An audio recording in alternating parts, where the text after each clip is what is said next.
तो आपको लगता है कि अगर परिसीमन सही तरीके से होता है, क्योंकि मेरे ख्याल से अगर उस आंकड़े से देखा जाए तो सीटें तो अब डबल हो जानी चाहिए। डबल नहीं, 3 गुना होगी, 1450 सीटें होंगी। हालांकि अभी भी 800 सीटों की ही बात की जा रही है। मैंने वही कहा ना कि हम अभी भी उस सोच की हम अपने से मान रहे हैं। तो अभी जो नया मतलब अगर आप सोच रहे हैं, अगर होता भी है परिसीमन, अभी वैसे कोई सुगबुगाहट है नहीं, लेकिन अगर होता भी है तो उस प्रतिनिधित्व के हिसाब से उतनी सीटें नहीं बढ़ रही हैं। संसद का तो उससे कोई संबंध इसलिए नहीं होता है कि अगर हम उस आंकड़े की बात करते हैं कि जिस आधार पर जब परिसीमन पर लास्ट टाइम हुआ था तो 10 लाख की संख्या पे एक सांसद थे। तो अगर हम 145 करोड़ की जनसंख्या के हिसाब से देखते हैं तो 1450 सांसद होते हैं। तो उस हिसाब से तो सांसद भवन नहीं बनाया गया। ठीक है। दूसरी सबसे बड़ी चीज क्या है कि हम बात करते हैं कि हमको विकसित भारत बनना है।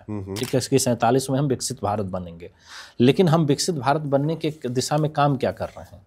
दुनिया का कोई ऐसा देश नहीं है जो मैंने आपको बताया कि जिसने परिसीमन पर रोक लगाई हो।